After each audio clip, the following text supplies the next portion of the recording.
Al Señor sea el aplauso. Aleluya. Gracias, Pastor Carlos. Gracias, Pastor Juan. Gracias por la invitación. Eh, Toda la familia de Guayo, la iglesia que pastoreo en Argentina, en Capital Federal, les manda saludos. Si alguno estuvo el fin de semana pasado, yo era el que estaba traduciendo a Kent Mattox, si estuvieron acá. Bueno, Kent es mi papá espiritual, es mi pastor, y doy gracias al Señor por él. ¿Cuántos tienen cosas para darle gracias al Señor hoy? Vamos a darle gracias al Señor. El Salmo 100 dice: entrad por sus puertas con acciones de gracias, por sus atrios con alabanza.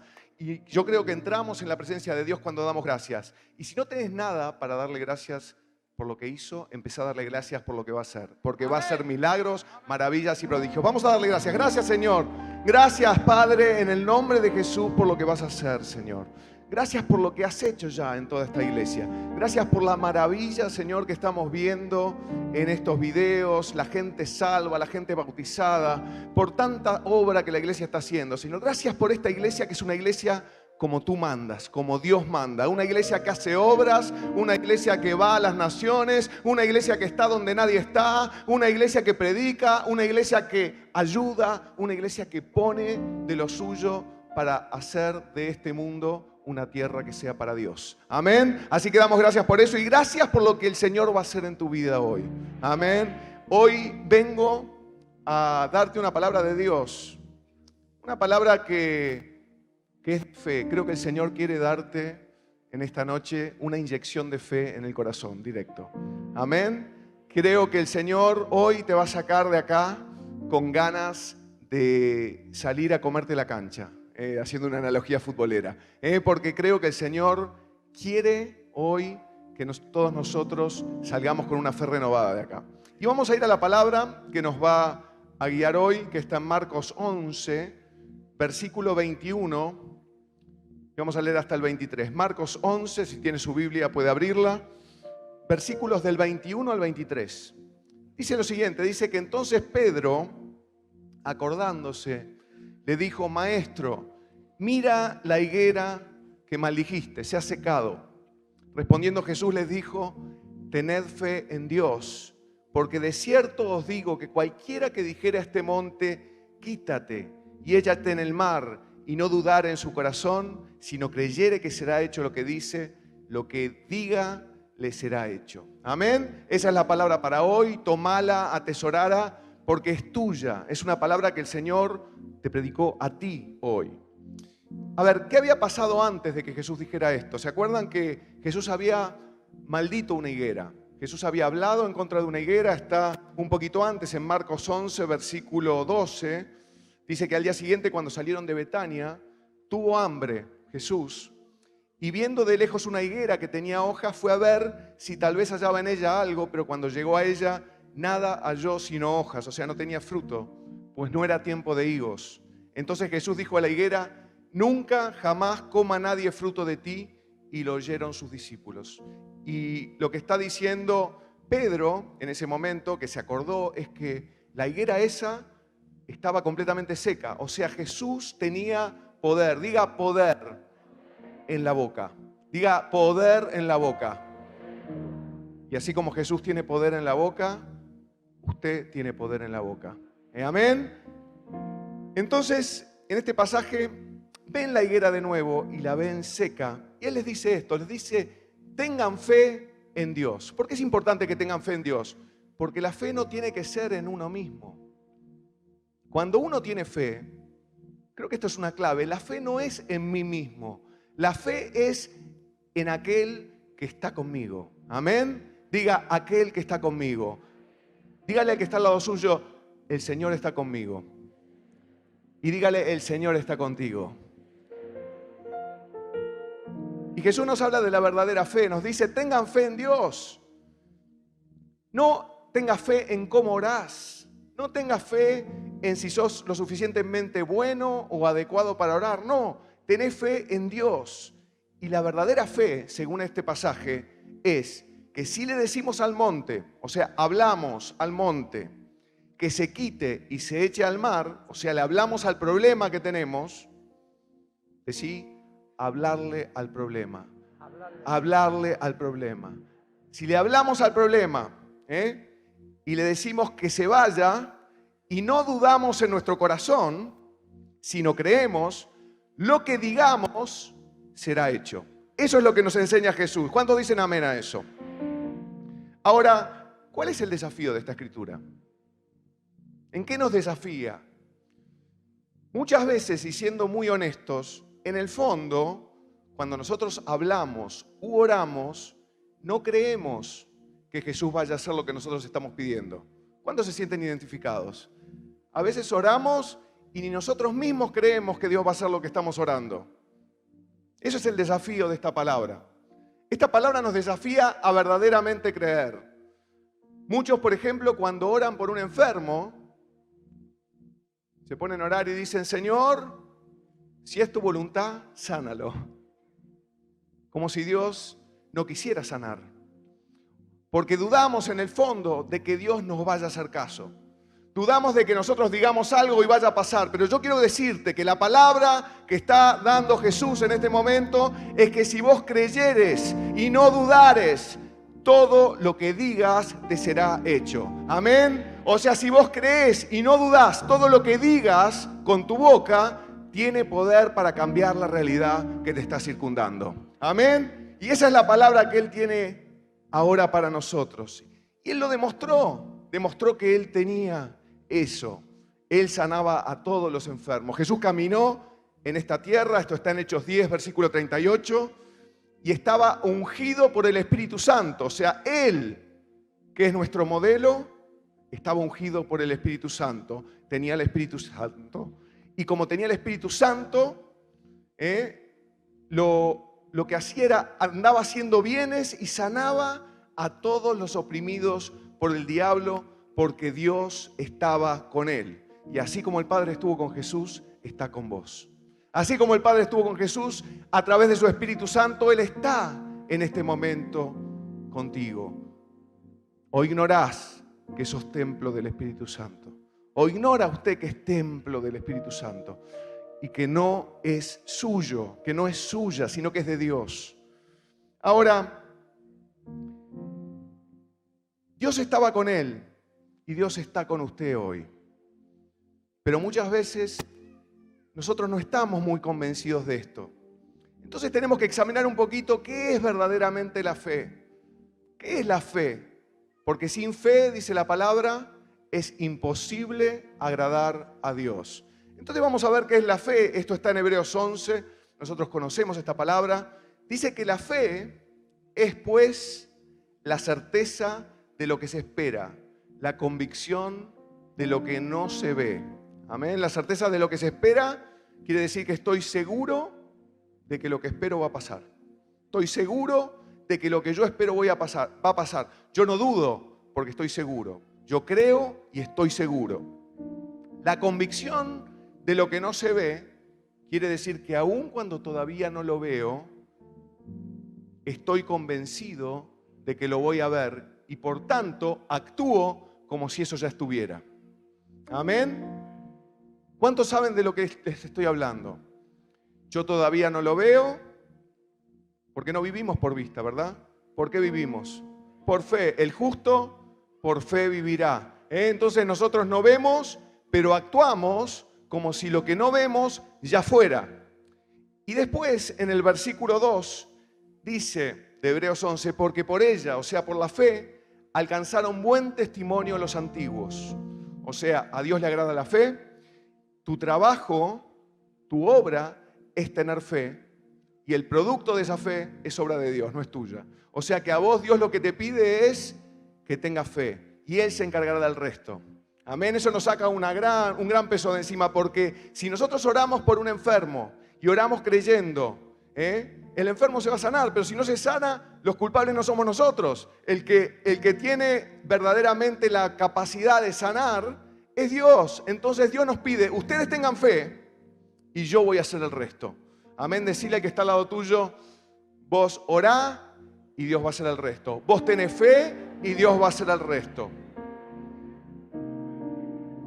Y el versículo 3 dice que por la fe entendemos haber sido constituido el universo por la palabra de Dios, de modo de que lo que se ve fue hecho de lo que no se veía. Esto es profundo. Dios creó el universo por la palabra y nosotros somos hijos de Dios. O sea que lo que Dios hizo fue hablar. ¿Ustedes se acuerdan? En Génesis 1 Él dijo, y sea la luz, y fue la luz. En el versículo 3 dice eso, y dijo Dios, sea la luz, y fue la luz. Y vio Dios que la luz era buena, y separó Dios la luz de las tinieblas. Y llamó Dios a la luz día, y a las tinieblas llamó noche, y fue la tarde y la mañana un día. No sé si ustedes se dan cuenta de la maravilla de esto. Dios vio luz y tinieblas, y llamó al día, día, no lo llamó noche. Te lo voy a repetir. Dios vio luz y tinieblas, luz del día y oscuridad. ¿Y cómo llamó al conjunto entre luz y oscuridad? Lo llamó día.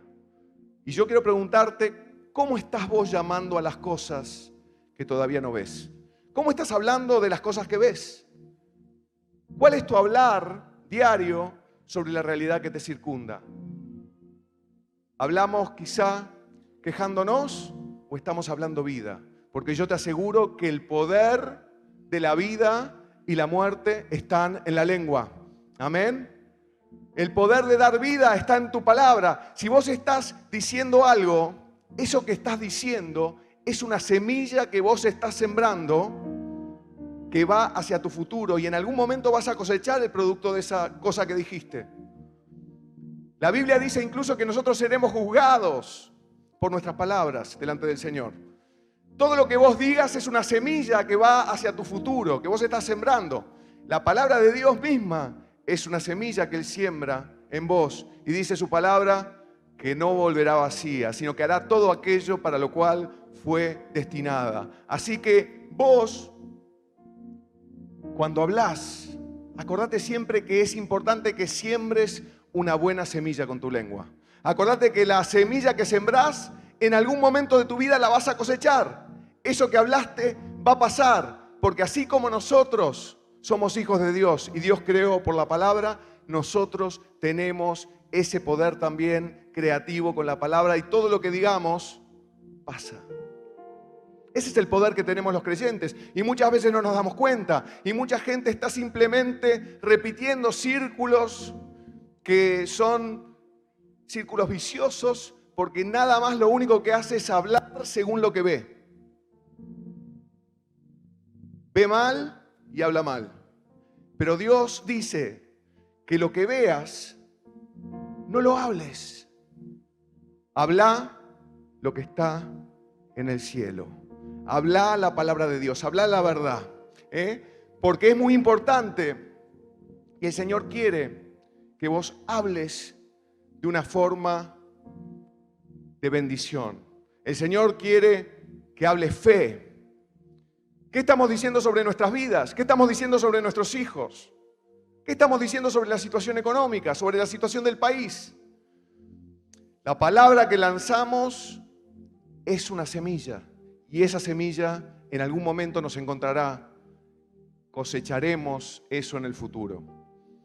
Ahora, esto que les voy a contar me dejó con la cabeza cambiada, me cambió la cabeza, me voló la cabeza, como dicen.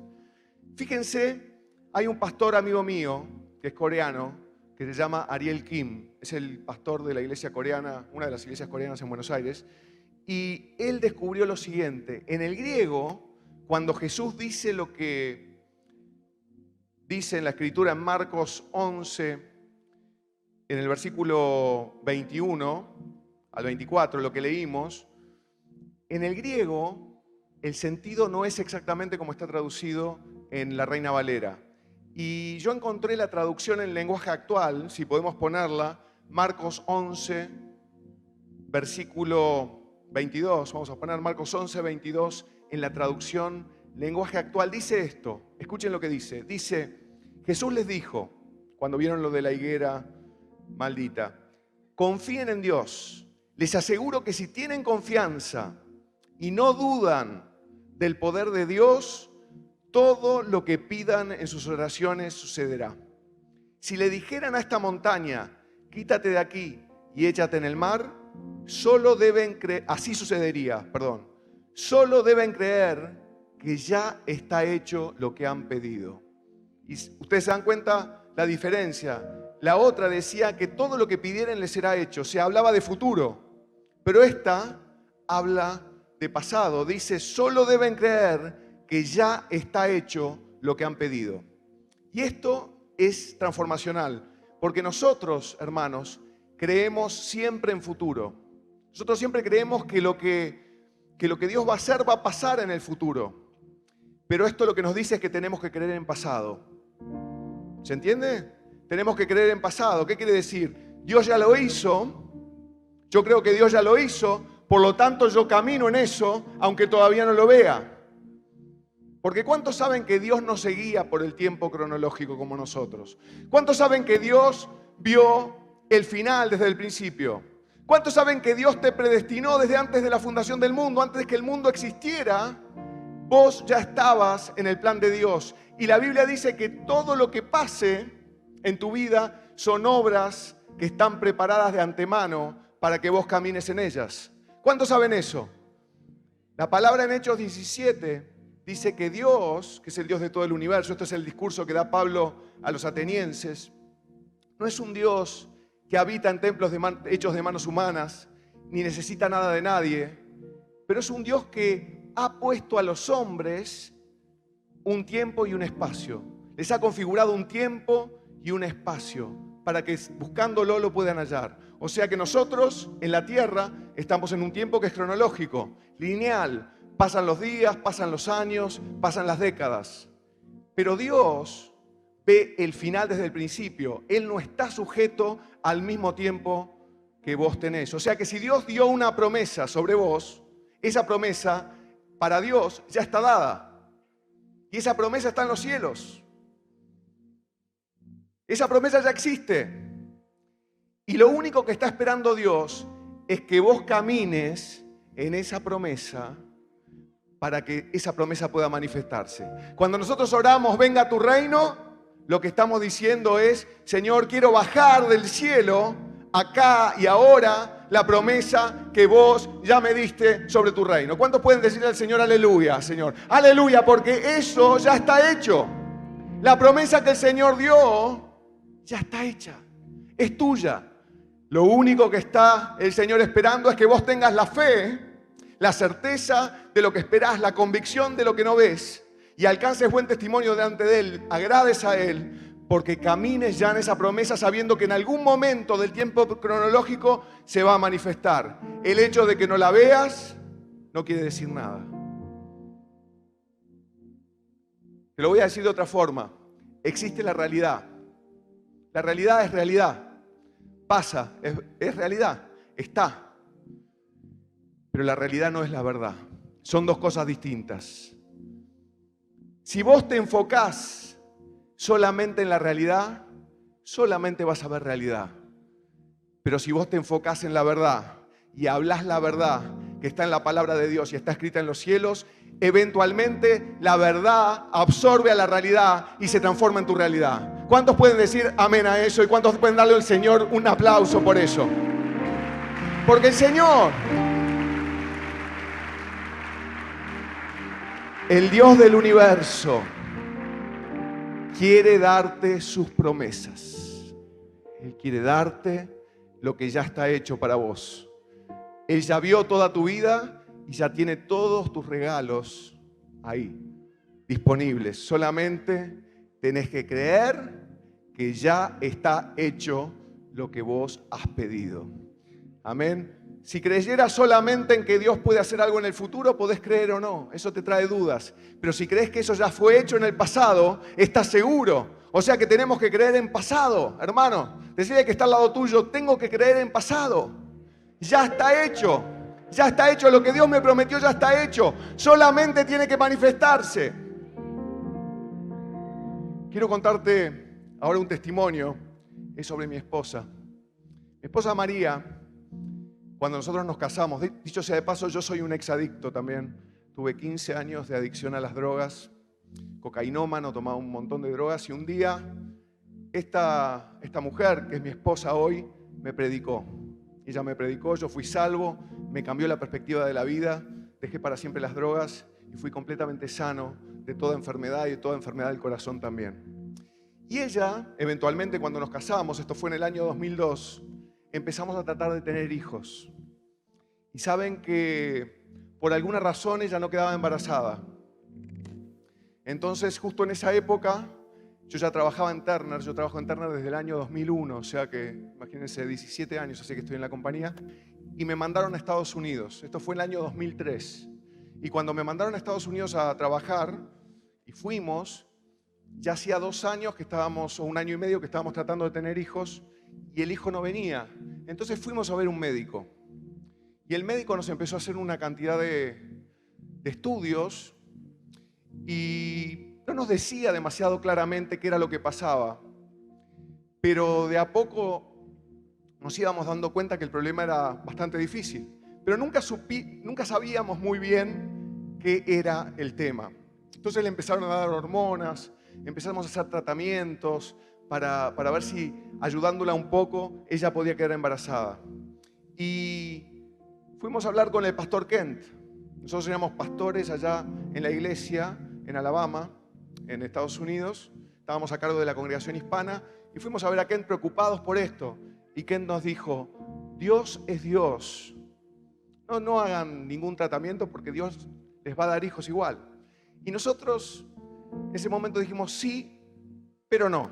Y seguimos, desobedecimos lo que el pastor nos dijo, ¿no? Es una buena lección para cuando que uno sepa que cuando el pastor le dice con autoridad una cosa, uno tiene que obedecer. No hay que pensar con la propia cabeza, imaginación, porque el pastor generalmente tiene razón.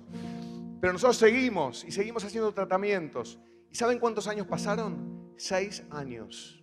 Hicimos en total 9 tratamientos. Los tratamientos nos costaban carísimos. Nos teníamos que ir a Nueva York, quedarnos en un hotel 1 mes cada vez que hacíamos un tratamiento. Y eso no era de Dios.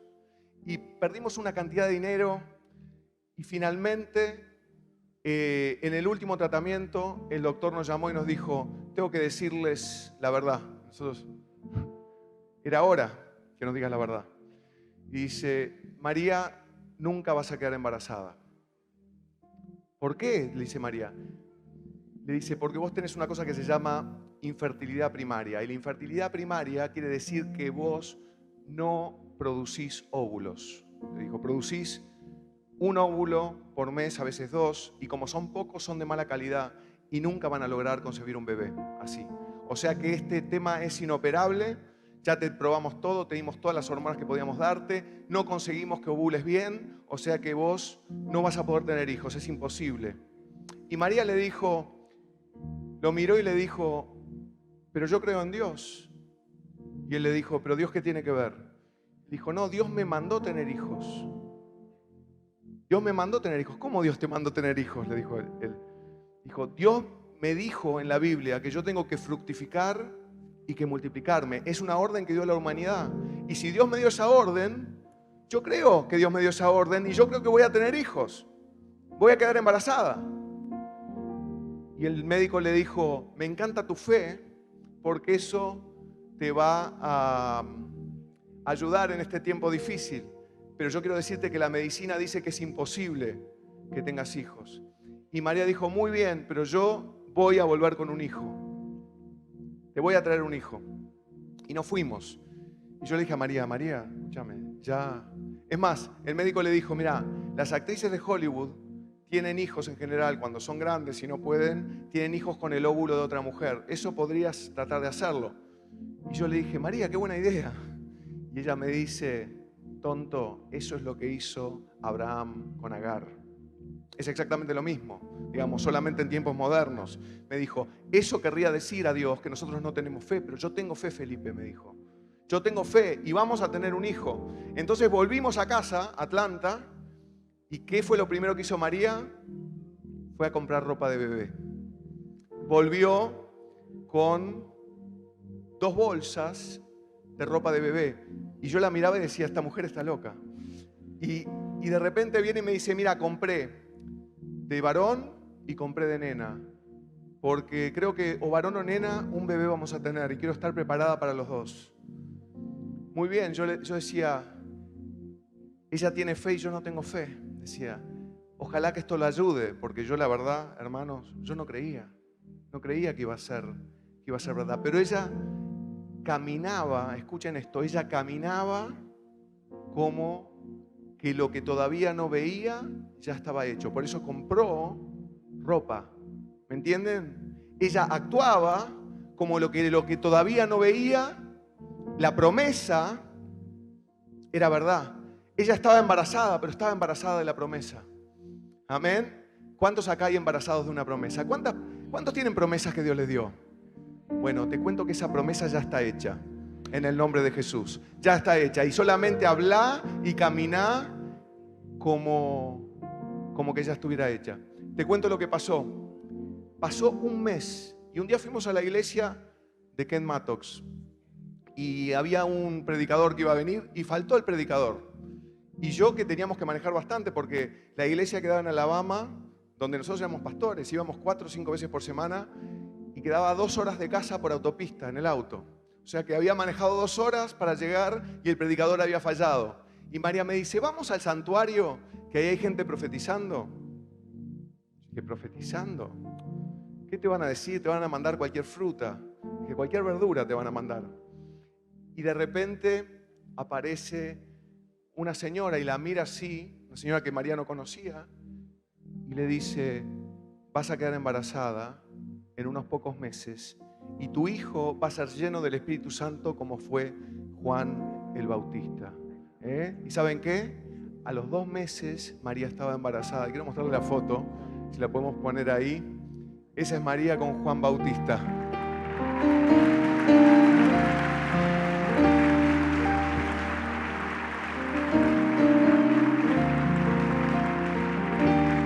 Pero escuchen, el problema fue que vino Juan Bautista y después vino Tomás. ¿Podemos poner la foto de Tomás? Y después vino Joaquín. Y no... ¿Lo podemos poner a los 3?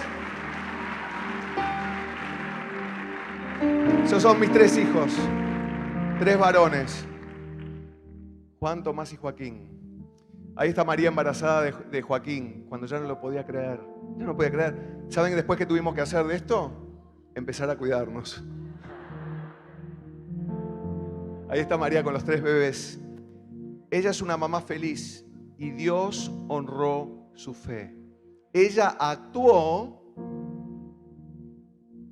pensando no que esto era algo del futuro. Ella actuó pensando que esto ya estaba dado, estaba en el cielo. Lo único que había que hacer era ir al cielo y bajarlo. Por eso Efesios 1 dice en el capítulo 1, bendito sea el Dios y Padre de nuestro Señor Jesucristo, que nos bendijo con toda bendición espiritual en los lugares celestiales en Cristo,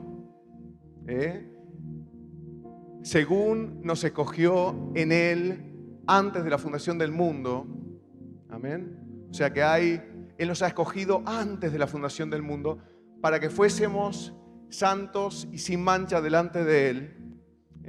Y después dice que en amor nos predestinó. ¿Qué quiere decir predestinó? Que Él ya puso un diseño para tu vida que ya está hecho. Y eso existe en el tiempo de Dios, no en el tiempo cronológico, sino en el kairos de Dios. Y el kairos de Dios es el tiempo en el cual Dios ve todo desde el principio hasta el final al mismo tiempo. Y lo que Dios te dio ya está dado. Lo único que Dios está mirando es cuánta fe tenés y estás dispuesto a hablar con respecto a esto de la forma que yo te he pedido que hables. Tómalo. Tenés que empezar a hablar como Dios dijo que hables. Tenés que creer en el pasado. Porque si crees en futuro, no podés tener certeza de si va a suceder o no. Pero si ya pasó, ya pasó. Y lo único que tengo que hacer es ir hasta el cielo y bajar eso. Ir hasta el cielo y tomar esa promesa y hablarla y crearla y que se manifieste. Y solamente esperar a que se manifieste. Hablar como que lo que tenés, ya lo tenés. Amén. Saben que Jesús, cuando levantó a Lázaro de los muertos, miren lo que dijo, Juan 11, versículo 41. Entonces quitaron la piedra de donde había sido puesto el muerto, y Jesús, alzando los ojos a lo alto, dijo: Padre, gracias te doy por haberme oído. Pasado, todavía no había dicho nada. Gracias te doy por haberme oído. Él creía en pasado. Estaba dando gracias de antes. Estaba agradeciendo de antes por lo que Dios ya iba a hacer. Lázaro estaba muerto hacía ¿cuántos días? 4 días. Gedía ya tenía olor a muerto. Estaba probablemente rígido, medio podrido. Y Jesús tenía fe. Es más, las hermanas de Lázaro le decían a Jesús que si él hubiera estado, Lázaro quizás no hubiera muerto. Pero Jesús tiene el poder para levantar las cosas muertas de tu vida. Jesús tiene el poder para levantar los proyectos muertos, los matrimonios muertos, los que están enfermos, las cosas que parece que no tienen solución. Quiero decirte que Dios tiene el poder para eso. Solamente tienes que creer y tomar que lo que ya está hecho en el cielo puede estar hecho acá en la tierra si vos lo hablás y lo decís y actuás como que eso ya pasó. Si vos vas embarazado de tu promesa, caminando a todo el mundo y diciéndole: yo creo que esto ya está hecho, yo te aseguro que va a estar hecho. Amén. Jesús dijo: gracias, Señor, por haberme oído. Yo sabía que siempre me oyes, pero lo dije por causa de la multitud que está alrededor, para que crean que tú me has enviado. Y habiendo dicho esto, clamó a gran voz: Lázaro, ven fuera. Y el que había muerto salió, atadas las manos y los pies con vendas y el rostro envuelto en un sudario. Jesús les dijo: desatadlo y dejadle ir. Y esto nos habla, hermanos, de agradecer de antemano. Porque así como entramos en la presencia de Dios agradeciendo, también cuando oramos, fíjense el consejo que tiene Filipenses 4, versículo 6. Ustedes conocen esta escritura. Dice: por nada estéis afanosos, sino sean conocidas vuestras peticiones delante de Dios en toda oración y ruego con acción de gracias. Eso quiere decir, parece raro, ¿no? Pero quiere decir que estés dando gracias ya de antemano porque lo que Dios ya hizo y que vos tenés que traer de los cielos. Amén. Dale gracias al Señor porque hoy va a ser un milagro. Dale gracias al Señor. ¡Aleluya! El Señor es bueno. Él ve el fin desde el principio. Hermanos, existe la realidad, pero también existe la verdad. Si lo que hablas es tu realidad, va a quedar así. Pero si vos hablas la verdad aplasta a la realidad. ¿Sabes muchas veces por qué nos cansamos? Porque en lugar de mirar a Dios, estamos mirando los problemas. En lugar de mirar al que puede solucionar todos los problemas, estamos mirando los problemas y hablamos los problemas y los reproducimos. Pero si miráramos a Dios y entendiéramos cuál es su voluntad para cada una de las cosas, y está en su palabra, todo lo que oremos lo recibiremos en el nombre de Jesús. Por ejemplo, la realidad puede mostrarte que estás débil, pero la verdad que está en la Biblia dice que todo lo podés en Cristo que te fortalece. Amén. La realidad puede mostrarte que estás en derrota, pero la verdad dice que sos más que vencedor, más que vencedora por medio de aquel que te amó. La realidad puede demostrarte que tus hijos están perdidos, pero Dios dice en su palabra y en su verdad que serán salvos tú y tu casa. La realidad puede mostrarte que estás solo o sola, pero Dios dice en su palabra que no hay justo desamparado, ni su descendencia que mendigue pan. Y vos sos justo, sos justa, no por lo que hagas bien, sino porque Dios te ha declarado justo o justa por la sangre de Cristo que te cubre y ha emblanquecido tus ropas. La santidad de Dios, hermanos, es un milagro, es imputada a cada uno de nosotros por un milagro, por un don. Es un regalo de Dios que viene sobre cada uno de nosotros y por consecuencia nos portamos bien. Amén.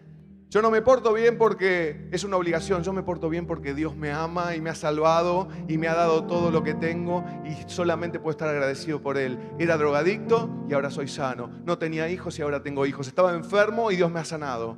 Y por eso lo sirvo y lo obedezco, no porque Él me obligue, sino porque me encanta obedecer a mi papá.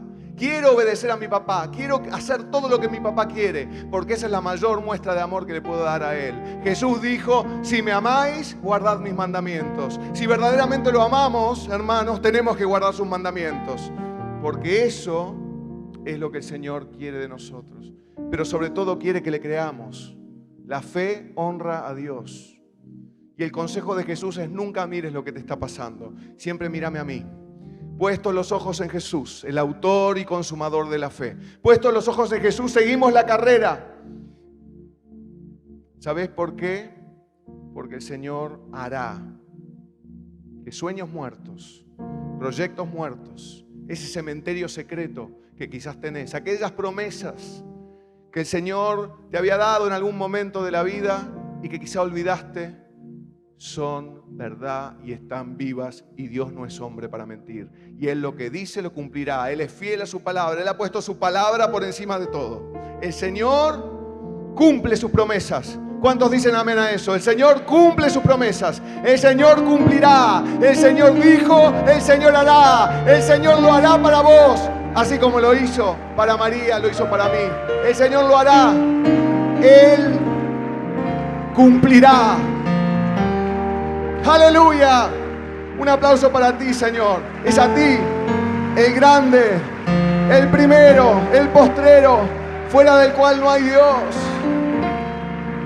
El Dios de Abraham, de Isaac y de Jacob, el Dios de David y el Dios de Jesús, es nuestro Dios todopoderoso, creador del cielo y de la tierra, y ha creado con su palabra.